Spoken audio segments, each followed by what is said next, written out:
तनमुना यार में कही बारू रे सुगिया मर्डर करे नमूना जिले में कहीं बारू रे सुगिया मर्डर करे पोतरी कमरिया से सर के हैसरिया मार करई का सोना जी घघरिया ना आजकल सरिया चलता हरी पोतरी कमरिया से सर के हैसरिया मार करई का नमूना नमूना जिला ना नमूना यारा में कही बारू ए सोना मर्डर करई क्या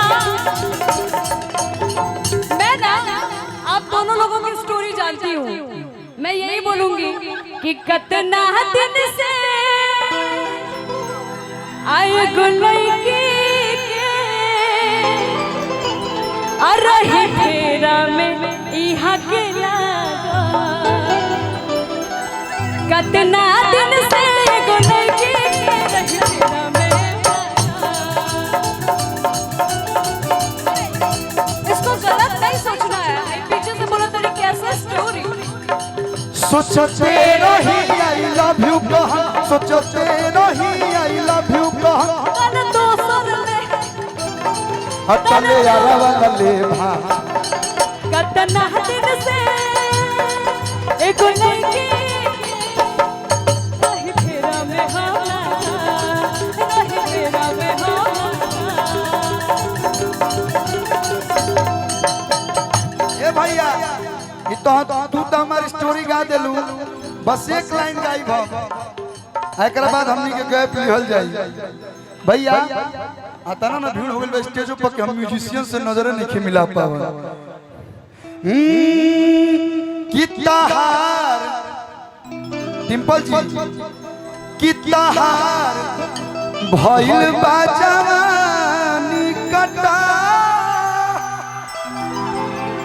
तू जानता रू काहे बिगड़ल बाड़ू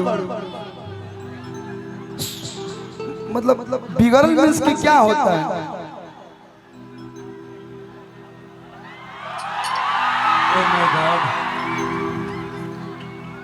बताओ चाचा हम काहे ना बिगड़ी हेतना प्यार से हमहू लइके हैं हमरो दिल किताहार भइल बा जवानी कटा कि बियाह बिना बिगड़ता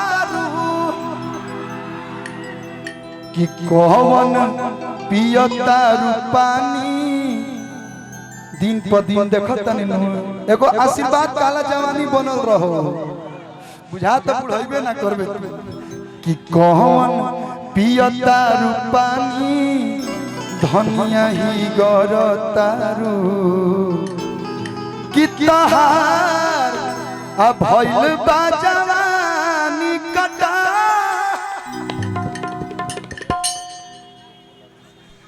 किताहार आ भइल बा जवानी कटा ऐसा लगा तो मैं और अगियाओं के लइकन की बकोट दी है नजरी से बकोट दी है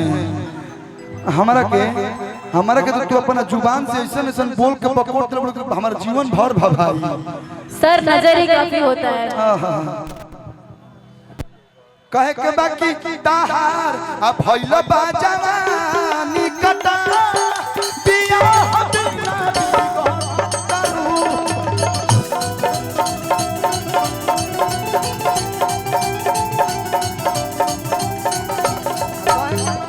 किताहार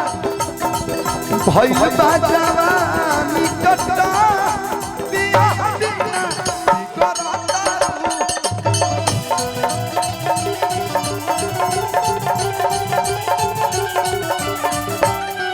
अच्छा लगा लोग तो ताली बजा के आशीर्वाद दे दी लोग और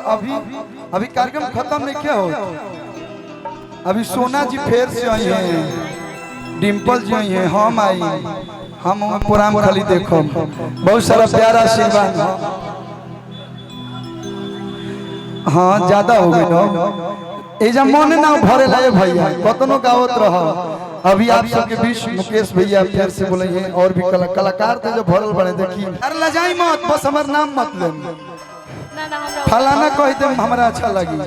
कुछ रोमांटिक गीत होगा तो मेरा नाम ले सकती हैं, कहीं कहीं क्यों हमारे नाम ले ला तो हमरो अंदर से गाना आवे लगेला। कि शादी करे से करे के मन बा, आए गुआरा वाला लइका पसंद।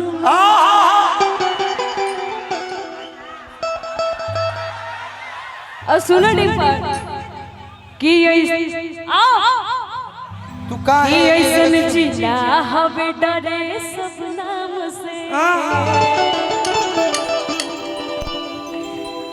कि ऐसन जिला हवे डरे सब नाम से, कि आराम से। वाह जियो गाओ गाओ ये गाओ।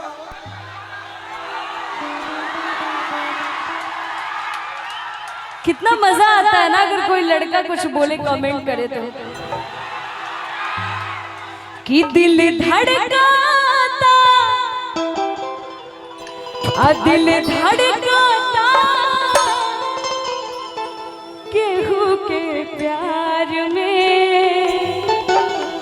केहू के प्यार में धड़के लागो। मन मस्त भइल बा मस्ती में, मस्त भइल बा मस्ती में, दिल बैठल प्यार के कस्ती में।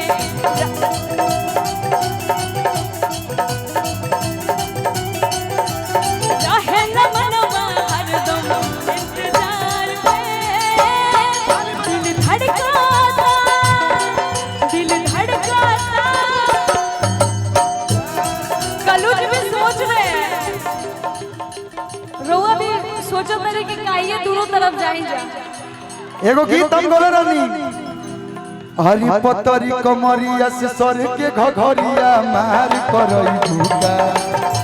पतरी कमरिया से सर के घघरिया मार करई भूका। नमूना